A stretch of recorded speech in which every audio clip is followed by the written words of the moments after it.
తాకట్లో ఉన్న మీ బంగారాన్ని విడిపించి ఆ రోజు ఆన్లైన్ రేటుకి కొంటాం. Sharma gold company. నమస్కారం, సుమన్ టీవీకి స్వాగతం. నేను మానస. ఈ రోజు మనతో పాటు ఉన్నారు డాక్టర్ లక్కరాజు నిర్మల గారు, కవయిత్రి, అలాగే విశ్వ నియమాల ప్రచారకురాలు. వారితో మాట్లాడదాము. ఇప్పుడు యోగా డే రాబోతోంది, సో ఆ విశిష్టత గురించి తెలుసుకుందాం.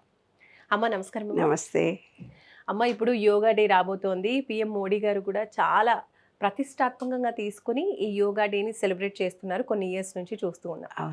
నిజానికి అంటే యోగా డేకి అంత ప్రాముఖ్యత ఎందుకుంది? అలాగే విశ్వ నియమాల్లో చూసినట్లయితే ఈ విశ్వంలో యోగాకి మనిషికి ఉన్నటువంటి ఆ రిలేషన్ గురించి తెలియజేయండి. తప్పకుండా. యోగ అంటేనే కలయిక. అంటే ఏంది, మనము విశ్వము వేరు కాదు. విశ్వము మనము ఒకటే. మనలో పంచభూతాలు ఉన్నాయి, విశ్వంలో పంచభూతాలు ఉన్నాయి. ఇప్పుడు ఏదో మీరు మ్యూజిక్ పెట్టుకొని డింగ్ డింగ్ డింగ్ డింగ్ డింగ్ డింగ్ డ్యాన్సులు చేస్తారు కదా, ఏవో పాటలతో కూడా చేస్తారు. అవన్నీ యోగా అంటారు. అవి యోగా కావు. యోగ అంటే మన శరీరాన్ని విశ్వానికి కనెక్షన్. సెల్ ఫోన్కి కనెక్షన్ ఎలా పెట్టుకుంటారు? మీరు సిమ్ కార్డు నుంచి సిమ్ పెట్టేసి దీనికి సిమ్ పెట్టేసి ఎలక్ట్రిసిటీకి పెట్టుకుంటారు కదా, అలాగా మన బాడీ నుంచి విశ్వానికి కనెక్షన్ కలుపుకునేది యోగా. యోగ అంటే కలయిక, అంటే కనెక్షన్ కలపాలి అని అర్థం. ఈ విశ్వానికి మన బాడీకి కనెక్షన్ కలపాలి. కనెక్షన్ ఏముంది మనకు? దానికి మధ్యలో విశ్వానికి మనకు బ్రీతింగ్. బ్రీత్ ద్వారా ఉంది, శబ్దము ద్వారా ఉంది. అండ్ శబ్దము ద్వారా ఎలాగుంటుంది? శబ్దానికి ఒక లయ ఉంటుంది. అవునా? నీటిలో కనుక అలలు ఉన్నట్టుగానే మన శరీరంలో 72% వాటర్ ఉంది. అంటే ఒక లయ ఉంది. ఆ లయనే ఓంకారము. ఓం అనే బీజాక్షరం విశ్వంలో ఉంటుంది, మనలో కూడా ఉంటుంది. పూర్వము ఏమో చెప్పేవాళ్ళు ఏంటంటే, అబ్బో ఆయన మోక్షాన్ని పొందాడు, మోక్షము. మోక్షం లేదు, ఈక్షం లేదు. ఏమిటంటే ఇప్పుడు ఇయర్ అన్నీ పెట్టుకొని డ్యాన్స్ చేస్తారు కదా, సెల్ ఫోన్లో పాటలు వస్తుంటే చూసి డ్యాన్స్ చేసుకుంటూ పోతుంటారు. వెనకటికైతే అయ్యో పిచ్చోడేమో పాపం అనుకునే వాళ్ళం. ఇవాళ మనకు తెలిసిపోయింది. ఒకళ్ళొకళ్ళే మాట్లాడుకోవడం, ఒక్కొక్కళ్ళే నవ్వుకుంటూ పోవడం, ఒక్కొక్కళ్ళే ఏడుస్తూ అరుచుకుంటూ పోవడం మనకు అలవాటు అయిపోయింది. ఇప్పుడు అది ఏంటంటే చెవులకు పెట్టుకొని వింటారు కదా. అప్పుడు వాళ్ళు ఓం అనే బీజాక్షరం చేత విశ్వంలో నాసా ప్రయోగాలు కూడా చేసి చెప్పింది. విశ్వం నుంచి నిరంతరం సూర్యుడి నుంచి, గాలి నుంచి, మళ్ళీ అంటేనేమో నీటిలో నుంచి, ప్రతిదాని నుంచి ఓంకార శబ్దం వస్తుంది. మన శరీరంలో కూడా నిరంతరము ఇలా సైలెన్స్గా ఉన్నప్పుడైతే మన బ్రీతింగ్ మనకు వినిపిస్తుంది మామూలుగా. ఇంకా సైలెన్స్గా ఉండి ఓంకారాన్ని మీరు జపించినట్టయితే కనుక మీ బ్లాకేజెస్ అన్నీ ఓపెన్ అయి ఉంటే కనుక ఈ ఓంకారము ఆ ఓంకారానికి లయం కుదిరి మంచిగా డాన్స్ చేస్తారు. అదే మోక్షం. మోక్షం అంటే ఎక్కడికో పోతే ఎక్కడికడో స్వర్గం, అక్కడ లేదు ఇక్కడ లేదు.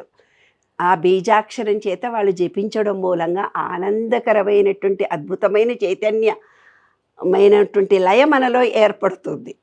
మన శరీరంలో ఓంకారానికి దాన్ని అప్పుడు వాళ్ళు ఏం చేశారంటే ఓం అనేది ఒక కనెక్షన్ వైర్గా పెట్టుకున్నారు. కాబట్టి ఓం అనే బీజాక్షరాన్ని ఇట్లా కూర్చొని చెప్పిస్తారు ఓం అని. పత్రిజీ మనకేం చెప్పాడు? బ్రీతింగ్ ద్వారా చేసుకోండి అని చెప్పారు. విపాసన కోర్సులో కూడా బ్రీత్ ద్వారానే విశ్వంతో మనకు కనెక్షన్ కలుగుతుంది. మీరు ఎంత యోగా చేశారు, ఎన్ని గంటలు చేశారు అనేది సందర్భం కాదు అక్కడ. 21 నాడే ఎందుకు జరుగుతుంది అని అంటే, ఆ రోజు నుంచి ప్రకృతిలో విపరీతమైన మార్పు జరుగుతుంది. ఆ మార్పుకు అనుగుణంగా మన బాడీ ఉండడానికి 21 అనే డేట్ని ఫిక్స్ చేసుకున్నాం మనం. అంటే ప్రకృతిలో వస్తున్న మార్పు సడన్గా జరుగుతున్న రోజు కాబట్టి ఆ రోజు ప్రకృతిలో జరుగుతున్న మార్పుకు మన శరీరము ఆ వాతావరణానికి అనుకూలంగా ఉండడానికి ఆ రోజు యోగా దినమని పెట్టుకున్నారు. ఇంకొకటి ఏంటంటే, ఆ రోజు యోగా అంటే మీరు మ్యూజిక్లు పెట్టుకొని డ్యాన్సులు చేసేది యోగా కాదు. యోగా అంటే కలయిక. ఆ కలయిక ఎలా కలగాలి? ఎలా కలగాలి అని అంటే, ఇప్పుడు ఏ ఎక్సర్సైజ్ అన్నా తీసుకోనన్నాను, ఏ ఎక్సర్సైజ్ అన్నా తీసుకో. ఇప్పుడు ఇది ఇలా నాడి, ఇది పింగళా నాడి, ఇది సూర్యనాడి, ఇది చంద్రనాడి. ఇప్పుడు మనం ప్రజెంట్లో ఉండాలన్నప్పుడు ఈ ముక్కులో నుంచి గాలిని వదులుతాం, మళ్ళీ ఇదే ముక్కులో నుంచి గాలిని తీసుకుంటాం, మళ్ళీ ఇది మూస్తాం, మూసి వదులుతాం, మళ్ళీ తీసుకుంటాం, పూజ చేసేటప్పుడు కూడా అనులోమ విలోమ చేయమ్మా, అనులోమ విలోమ చేయమ్మా అవును అంటారు. అంటే ఏంది, ప్రజెంట్లో ఉండేటట్టుగా చేయడము. ప్రజెంట్ అంటే ఏంది, లయం కలగడము అని అర్థం అనమాట. లయం కలగడము అంటే ఏంది, అనులోమ విలోమం ద్వారా మనం ప్రజెంట్లో ఉంటున్నాము. ప్రజెంట్లో ఉండడానికే లయము అని అన్నారు. అంటే ప్రజెంట్లో ఉంటామన్నమాట మనం. ఇదేమో ఎప్పుడు ఈనాడి పనిచేస్తే మనం గతంలో ఉంటాము, ఈనాడు పనిచేస్తే ఫ్యూచర్లో ఉంటాము. ఫ్యూచర్లు గతము కాకుండా ప్రజెంట్లో ఉండడం, దాన్నే బ్రహ్మ విష్ణు మహేశ్వర రూపంగా కూడా చూపించారు. శివ అంటే గడిచిపోయిన కాలం అని అర్థం, విష్ణు అంటే ప్రజెంట్, ఫ్యూచర్ అంటే బ్రహ్మ. బ్రహ్మ విష్ణు మహేశ్వరులను మనలోనే చూపించారు. అవే కలయికను మన శరీరానికి చూపించేదే యోగా. యోగా ఎన్ని గంటలు చేశారు అనేది కాదు మీకు అక్కడ. ఏ ఏ ఎక్సర్సైజ్ చేస్తున్నా బ్రీత్ తీసుకొని వదిలిపెట్టడం చేసినప్పుడే మీకు లయం కలుగుతుంది, లేకపోతే లయ కలగదు. శ్వాసపై ధ్యాస. ఎలాగంటే ఏదో చిన్న ఎక్సర్సైజ్ భుజం చూద్దాం మనం. ఇప్పుడు ఈ తలకాయని తిప్పుదాం. ఫస్ట్ ఇక్కడ తలకాయని ఏం చేస్తున్నా, రైట్కి తిప్పుతున్నా, గాలి తీసుకొని వదిలిపెడుతున్నా. ఆత్మ, శరీరము, మనస్సు మూడు కలవాలి. ఇప్పుడు దేంతో కలవాలి, ఈ విశ్వంతో కలవాలి, విశ్వంలో ఉన్న చైతన్యంతో కలవాలి. ఏమిటిది ఇది, నీ బాడీ అంటే శరీరం. శరీరం ఒకటే కదిలితే కాదు, ఓన్లీ బ్రీతింగ్ గమనిస్తేనే కాదు, మనసు కూడా దాంట్లో ఏకాగ్రత కావాలి. మనసు, ఆత్మ. ఆత్మ అంటే ఏంది, పాజిటివ్ ఎనర్జీ పాయింట్ ఇక్కడ ఉంటుంది మనకు, ఒక ఎనర్జీ పాయింట్. ఆ ఎనర్జీ పాయింట్ ఆత్మ అంటే.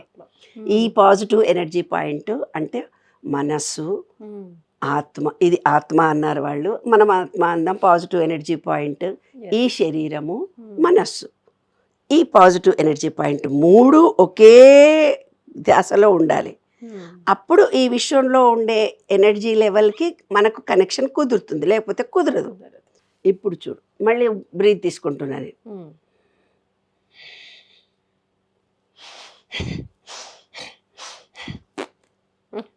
నీకు ఎనర్జీ రాదు.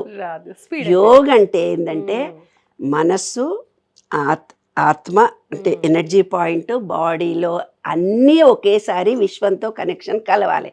కలిగినప్పుడు మాత్రమే నీకు ఏ ఎక్సర్సైజ్ చేయకుండా కూర్చొని నీవు ఆలోచించినా కూడా నీకంత ఎనర్జీ వస్తుంది. మెడిటేషన్ చేయండి, మెడిటేషన్ చేయండి అని చాలామందికి చెప్తుంటారు కదా. మెడిటేషన్ చెయ్యాలనుకున్న వాళ్ళకి నాకు మెడిటేషన్ కుదరట్లేదు, నా మనసు ఎక్కడెక్కడో పరిగెడుతుంది అని అంటారు. మనసు అనేది పరిగెత్తకుండా ఉండడానికి యోగా చెయ్యకుండా ఉన్న వాళ్ళకి మెడిటేషన్ రాదు. మినిమంలో మినిమము మనము ప్రతి అవయవాన్ని కదపటమే యోగా. యోగా అంటే ఎక్కడికో పోయి కూర్చొని గంటలు గంటలు చేయాల్సినంత అవసరం లేదు. నీవు ఇంట్లో కుర్చీలో కూర్చోను, ఇదిగో ఈ పాయింట్లన్నీ వచ్చినాయి, ఇది వచ్చేసింది, ఇది వచ్చేసింది, ఇది వచ్చేసింది, ఇది వచ్చేసింది, ఇది వచ్చేసింది, ఇది వచ్చేసింది, ఇది వచ్చేసింది. అంటే బాడీలో ఉండే ప్రతి పార్ట్ను కదలడమే యోగా. అదే యోగా దినము. పేపర్ల మీద పేపర్లు, వాటి మీద ఎవరెవరో చెప్పేస్తున్నారు. దానికి కారణం ఏంటంటే మన ఎనర్జీ పాయింట్, మన మనస్సు, మన శరీరము విశ్వంతో కనెక్షన్ పొందడానికి ఒక చిన్న టెక్నిక్ యోగా. అది చేస్తేనే, యోగా కరెక్ట్గా చేస్తేనే మెడిటేషన్ కుదురుతుంది. మెడిటేషన్, యోగా ఎప్పుడైతే కనెక్షన్ మనకు కుదిరిందో మనం ప్రజెంట్లో ఉంటాము. అంటే ఏంటి, మనం ఆరోగ్యంగా ఉంటాము, ఆనందంగా ఉంటాము, సంతోషంగా ఉంటాము, బ్యాలెన్స్డ్ మైండ్ మనకు వస్తుంది. ఏదైనా క్రిటికల్ ప్రాబ్లమ్స్ మన జీవితంలో మనం ఎదుర్కొనేవి వచ్చినప్పుడు మనకి, ఇప్పుడు డాక్టర్ దగ్గరికి పోతే నువ్వు యోగా చేయిపోమ్మా, కొంచెము యోగా చేస్తే మోకాళ్ళు అరిగిపోయిన వాళ్ళకు యోగా చేయండి అంటారు, అవునా? నడుము నొప్పి వచ్చిన వాళ్ళకు పడుకొని అంటారు, లేకపోతే పవనముక్తాసనం చేయిపోమ్మా అంటారు గ్యాస్ ట్రబుల్ వస్తే.